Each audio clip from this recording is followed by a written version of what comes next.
So we're all with Hermes Landscaping. I'm Esoriano, the Senior Commercial Sales Rep. This is Drew Austin, he's our Senior Estimator. And Mike Ramsey is one of our estimators as well. And we have Dave Cook here from Aegis Fire Sprinkler. He's going to be doing some video, and Dave and I are both, and Kelly, we're all board members of American Society of Professional Estimators. I think we've been on the board together for at least 14, 15 years. We've done hundreds of presentations, dozens of events. But we're really excited about this because BMPs represent 20% of our revenue at Hermes Landscaping. And specifically, post-construction, stormwater quality, best management practices, structural, okay? And all green. We don't do the gray ones. The green ones are like, vortex chambers, that kind of thing. We do all green BMPs. So, start with, we're going to hit 3 areas today about the BMPs. The design, we're going to hit the construction aspects of the BMPs, but we'll talk a little bit about coordination with the general contractor and the other trades. We'll talk about cost. I'm going to have Drew hit the cost because he works in these every day doing costing, right? And they're all unique and they're all different, but I'll let Drew cover that because he is the expert in our firm on pricing these things. So this is a long definition of what a BMP is. So it's stormwater quality best management practice. And I'm going to sum it up for you in one sentence.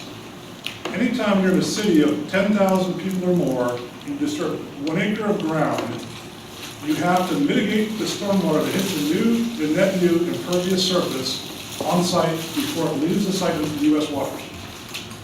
That's the whole definition of a stormwater BMP. I was just telling Tom, if you look at a site and the parking lot is 50,000 feet, and you don't expand the parking lot, sidewalks, and building to the impervious surface, you don't have to do BMPs. Tell the developer, hey, if you don't grow the impervious surface, we don't have to do all this. It might be there's some points where that makes a lot of sense, right? You might want to do more vertical, do a parking garage instead of a parking lot, but that's the gist of it. So why do we do, what's the number 1 pollutant in the United States? Water pollutant. It's silt, right? And so, remember Katrina? The EPA got sued by anybody can sue anybody under the Clean Water Act, by the way. The EPA got sued because a couple of environmental groups said Katrina was caused by stormwater pollutants from construction sites all over the Midwest. It came down the Mississippi River, created a big silt plume into the Gulf of Mexico. When the storm surge came in from Katrina, for every mile of estuary that was silt laden, the storm surge came over top of that, and that's how Katrina got flooded. New Orleans, sorry, by Katrina. Does that make sense? So, lack of silt fences caused the damage in New Orleans.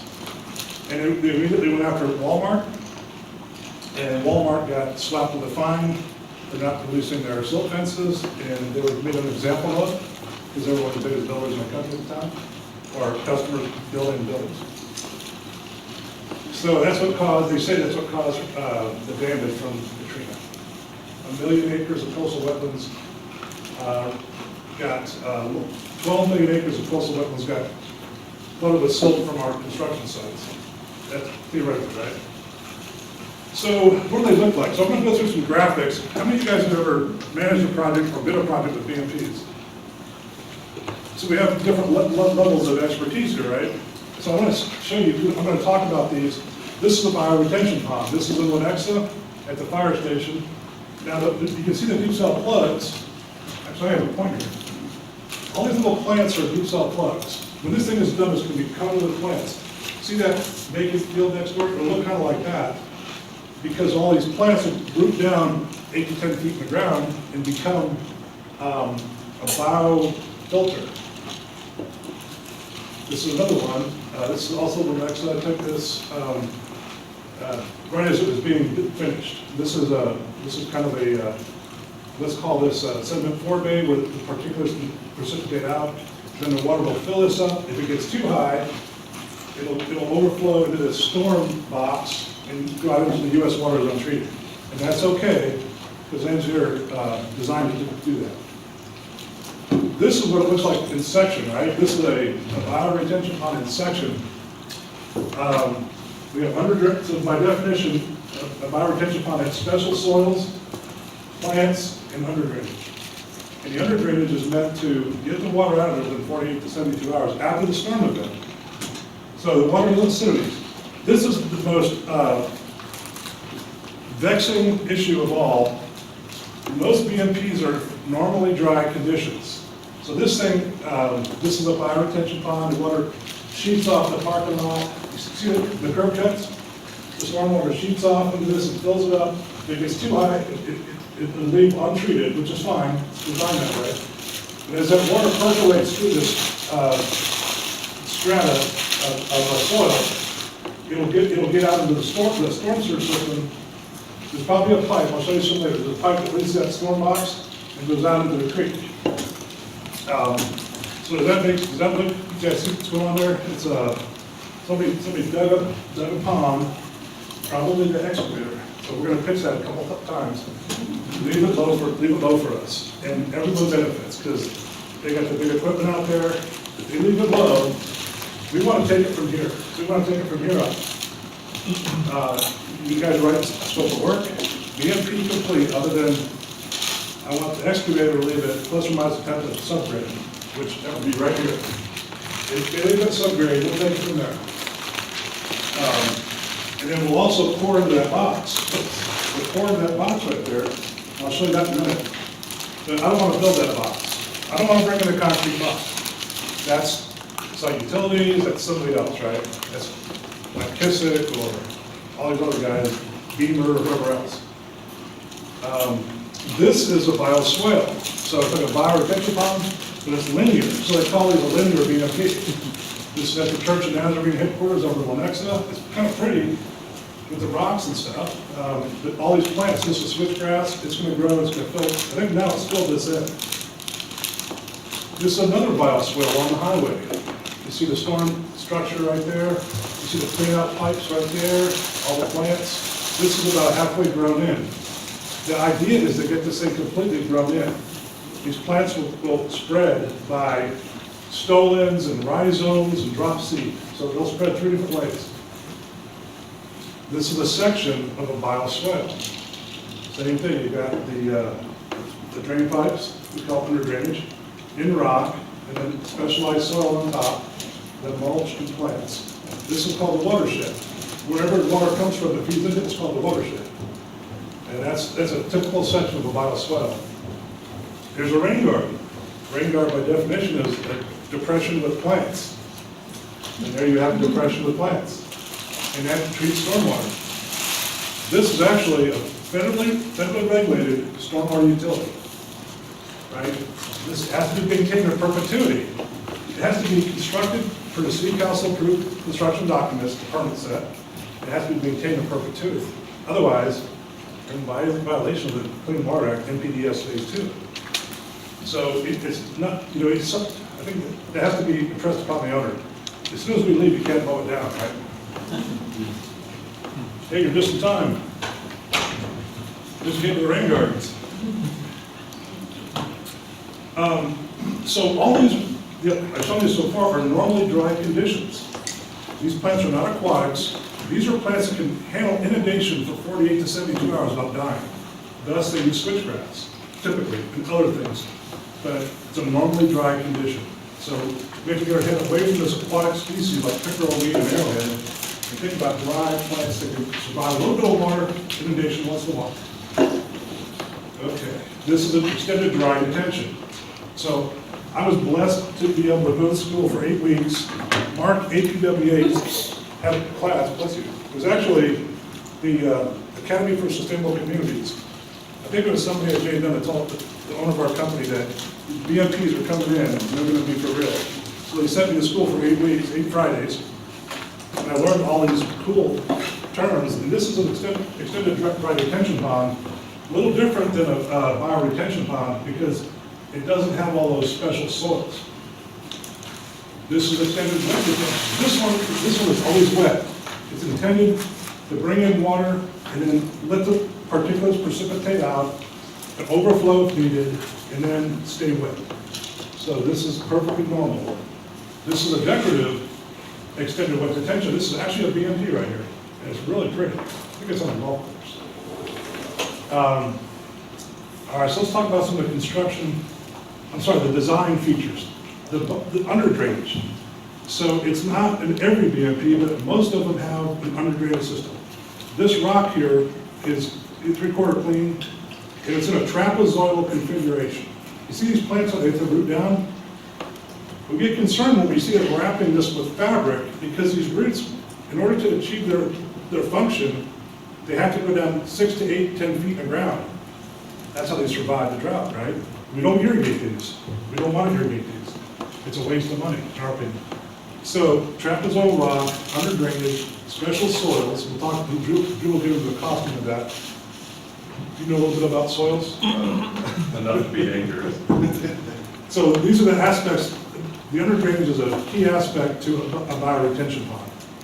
Here's another one, looking at a different, that was in section, this is kind of longitudinal section, but it's the same thing. This is actually a clean out. But under drainage, it goes into a storm box that goes to a creek. Or you say U.S. waters. U.S. waters is any creek that flows year round, or river, or lake, or ocean.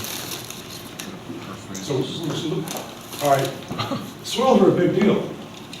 This is Missouri Organic, up the street here on 40 Highway, and they make our soils. Not all of them, but most of them, okay? Why? Because they have the ability to make consistent soils, because we got to send these to labs for testing. We want them very consistent. From yard to yard, we might have hundreds of yards of soil. We need these guys. This is Kevin Anderson, he owns Missouri Organic. This is Christina, the sales lady. This is Brian, one of our production managers. But this is what they do. They bring in the soils and all the components of blending soils. This is us, somebody placing bioretention soils into this is actually a bioswale. And you see, he's not putting his wheels on top of that soil, because you can't have more than 5 psi pressure applied to that soil, or you blow the whole thing. We don't want compacted soil, we want loose fill. We can shoot them with a telebelt, we can just dump it in there, we can do it by hand, but that's typical what you're going to see placement of bioretention soils. What is this? This is a soil factory, right? This is over, there's one of these over off of, everyone on a field trip. Over by 435 on Front Street, it's actually a compost facility. That machine turns the compost pile every 2 weeks. But they're cooking soils up, they're cooking compost, and they're cooking up soils. So it's a big deal. Soils are a big deal. You want to sell dirt, you know? Let's talk about the plants. So the plants are 99% native plants. Why? Because this is a normally dry condition. They're also deep rooted. So plants evolve in the prairie, right? And they evolve in a non-irrigated situation. So they're typically very deep rooted, 8 to 10 feet. They can handle a drought no problem once established. And they uptake pollutants, salt, antifreeze, all the crap that we put in our streets and dumping into these, onto the hard surfaces, but flush into here after a raining, motor oil, you name it, fertilizer, calcium, magnesium chloride from snow removal, salt. These plants can handle it, they're tough plants. There's a little tree, part of the thing you see up like that's a clean out. Underneath there is the bioretention soil mix. When it overflows, it goes there. When that pipe drains, it goes in that. I'll show you in a minute, we'll core a box here in a minute. These are deep soil plugs. You can hear it say it's over and over and over. The most cost-effective plant that's approved by all the city planners. So all this has to do with city planning, right? There's also the city, how many people have ever met a stormwater engineer or a stormwater manager? So Shawnee, Kansas used to have Ron Hooper, a stormwater manager, right? Now in Shawnee, he doesn't inspect the BMPs. The civil engineer has to sign a letter stating it was applied and installed as designed. In Lenexa, they have a full-time stormwater, BMP inspector. I think his name is Travis. But he will come out and watch us as we build the BMPs. He'll stand and watch us the whole time. And he has full access, and he's allowed to do that. So every city has a different way of monitoring what we're doing. But this is the most popular plant size for BMPs, right? What do you think? What percentage do you think is, Drew? What do you, 95, 98. and why do you think that is? They're cost effective, they grow quickly, they establish quickly. They're super root bound. They're grown in a tray with air holes in it, so the roots self-prune. That thing hits the ground, it just takes off, right? How close on center are you planting those? Minimum, closest spacing I see is a foot, and then probably maximum is about 2 feet. And that's a big cost contributor, obviously. 18 inches is real common. Yeah.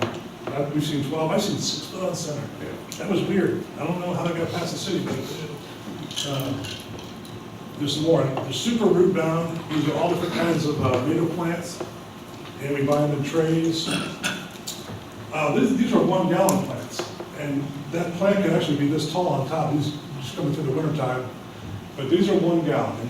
Not near as often, maybe not even 10% of the time, 1 gallon. The smart designer are using deep cell plugs because the city doesn't care. A plant's a plant. Why not use a deep cell plug that's 1/3, 1/4 the size? And native seed. So these people are out there manually harvesting native seed. Okay. Most native seed is harvested by hand. And people like Critical Site Products, we use Applied Ecological. They have people that come to their back door to bag of seed and, hey, I harvested this, what would you give me for it? Whoa, what's the average seed cost? Natives is all over the place. I mean, we'll kind of get to some tighter stuff, but I mean, a couple grand an acre I've seen 16, 18 grand an acre. I mean, and I'll be the first one to tell you, I don't know enough about it. That's why I lean on my vendor and I go, here's a mix, how much is this? And he'll go, that mix is X dollars, but if they take out this one species or cut this in half or whatever, you're gonna cut your cost in half. So, I want you guys to listen to what he has to say too, because yesterday we bid, or the day before, we had a bid that our competitor bid an alternate seed variety. He went to the vendor and said, hey, can I get a native seed variety? This is for a school district. And he wanted to get that price down, right? So he played into it. He said, I'll go to my vendor, I'll get a similar seed variety that costs 1/3 the price, and I'll bid with that. It's kind of a pre-approved equal, you know what I mean? And he was able to drive down the cost, and the school district's pleased. Will it perform the same? Yeah, it'll perform the same, function. You would have to kind of bring in the experts, bring in the native seed experts, and get the landscape architect and all that, but nothing's set in stone, except for the capacity that my retention pond, there's certain things that are set in stone, but the seed variety, there's a little bit of wiggle room, I think. That's buffalo grass right there. And that's kind of gone out of fashion. All right, so it's typically planted in June. So as you can see, scheduling for estimators. That was one of our most popular classes, right? At the academy one year, we had scheduling for estimators. Let everybody know that we want to put that seed in June. Because if it's in July, it's too late. If it's in March or April, it's probably too early. If it's in wintertime, dormant seed, we're probably going to lose most of the seed over the winter. So June is the best time to plant native seed. We typically drill it. This is called a rangeland drill or a Great Plains drill. It drops seed, and it's got several hoppers where it can drop fluffy seed and round seed and flat seed. And it's coming down these little tubes here and dropping that seed into a furrow, and then this is cultipack. These are cultipackers, they pack it.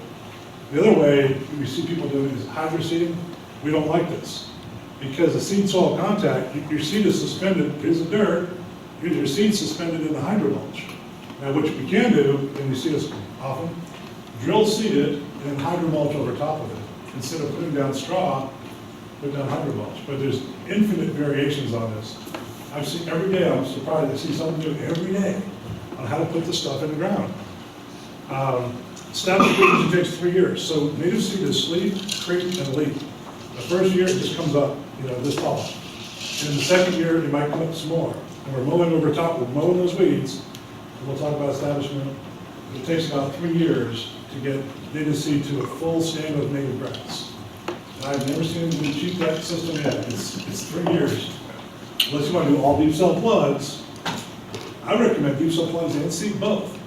do the same seeding as you do in deep subplant. So that's how you plant it. Now we'll talk about mulch.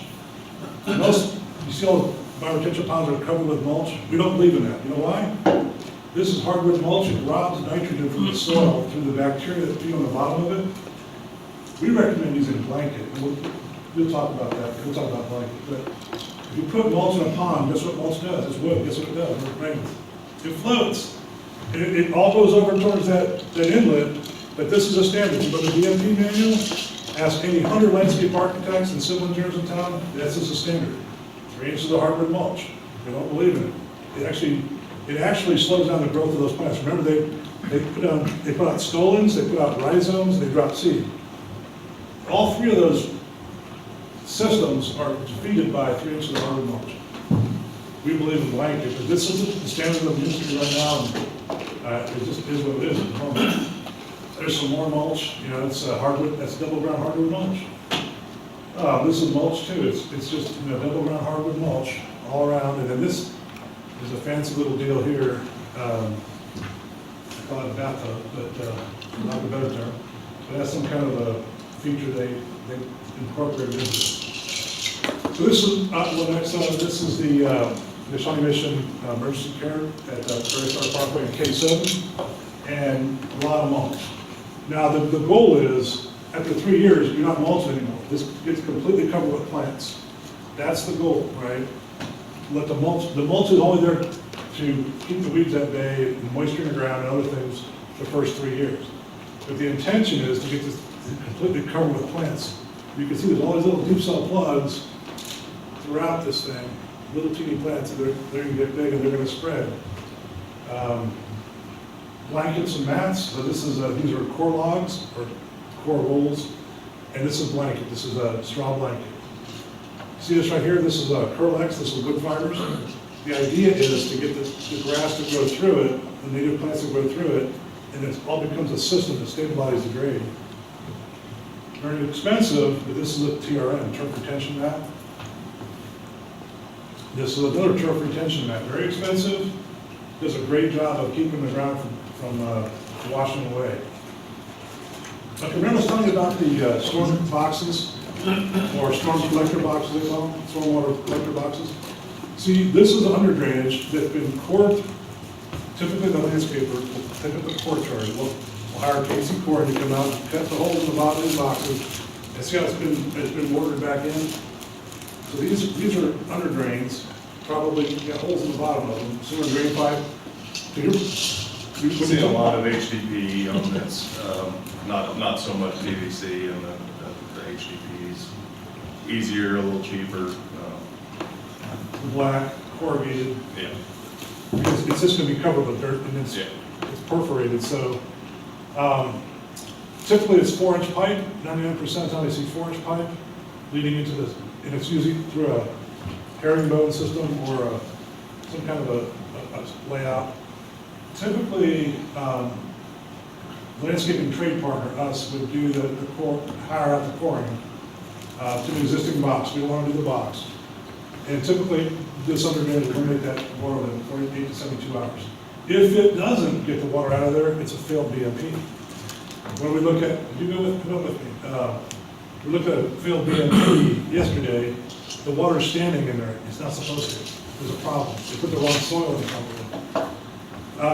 Talk about soil construction. So it's typically, what do you see the most? You do see a lot of 3-foot. Piper, for example, had one foot and one, 2 at 4 foot, and then a 4th one with just topsoil. So there's a lot of range, but 3 foot is kind of what we're seeing as typical. So 3 feet deep.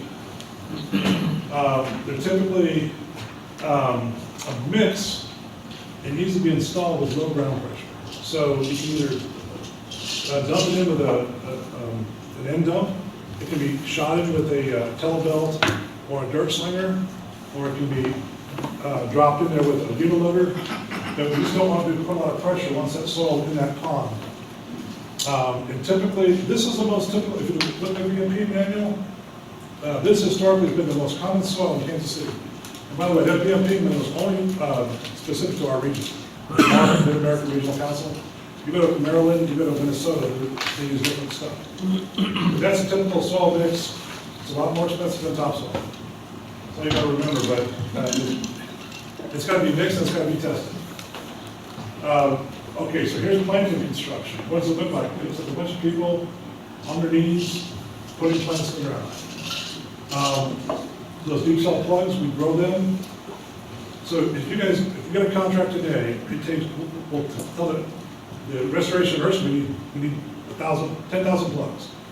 Let's say I need 12 weeks. So they'll grow them in the greenhouse, put seeds in those little plugs. We need 12 weeks of lead time if they don't already have them on hand. And we've done jobs with 40, 50, 60,000 plugs. We need, give us as much lead time as you can. I know you guys are estimators. The key to that is award. You guys are really one of my favorite companies for awarding contracts quickly. And that's really valuable to us. Lead time is everything when it comes to growing custom plants. So if I have a project that has 1.4 million plugs, is that, Give it to us. which I, Don't even put it out there. No, one bit. yeah. Let's negotiate. I mean, is that even feasible from a finding the capacity to supply that? Well, we've got 90,000, 100,000. Typically, if we can find a grower that has the land and that can create, they're grown in trays, they don't have to be in a greenhouse, but to hit that May window, back up 12 weeks, you gotta go south probably and have thousands and thousands of trays in the ground. They'll fill thousands and thousands of trays with seeds and quality control those. So is it possible? Yeah. Is it going to be difficult to find a grower that can do that? Yes. And but there are some companies out there that can get after that. Or maybe you get 2 or 3 companies. Maybe you get 10 companies. Our growers can grow 100,000 per shift. They'll usually do 3 crops: early, mid, and late. And they can usually, these greenhouses are right here in the Kansas City area. They're huge. They have capacity. If I could buy that out, I would call Drew. And then Drew. We're gonna get to that pricing here in a minute. Then we can call it our nursery buyers. We have buyers that buy our plants. Hey, scour the country. Maybe we need 10 growers. But yeah, that can be done. It's, there's profit motivation. Someone will figure it out. Well, that sounds like a lot of plugs. Do you have a calc that works that? I mean, maybe that's too many, right? I mean, do we need to spread that out? Don't we gotta, at what point in time is that too many? Because that's gonna cover a crap ton of land. Well, it's 30 acres, yeah. I mean, it's 30 a lot. acres? I didn't want to go into this, but behind all this, there's something called the levels of service calculations. I have a spreadsheet here. If anybody wants it, I'll send it to you. I have a disk in here that shows the whole thing. There's a civil engineer that looks at that pond and says, all right, what time is it? I don't want to go too long here. Well, I can get with you. We need to have a job and we need to back check that. Okay, we're getting short here, so I'm gonna get with me, and I'll tell you the whole story, how that works. But it's done scientifically. The calculation of how many plugs to use is done scientifically by an engineer. Maintenance, the big parts of maintenance are remove trash and debris, get rid of sediment, replace plants that die, make sure you have coverage, and then take care of erosion. Those are the major points. This is one of the companies actually, this is Johnson County, but this is good companies. This is how we want it left for us. As a landscape contractor, leave it low for us. This is a perfect, this is, only thing that's wrong here is we're not stabilized yet. The surrounding watershed is not stabilized yet. But this we want done by the excavator. We don't want to dig the pond. And it has to be inspected by the city to make sure the volume's right. Now the boring or fun stuff, depending on what you're into.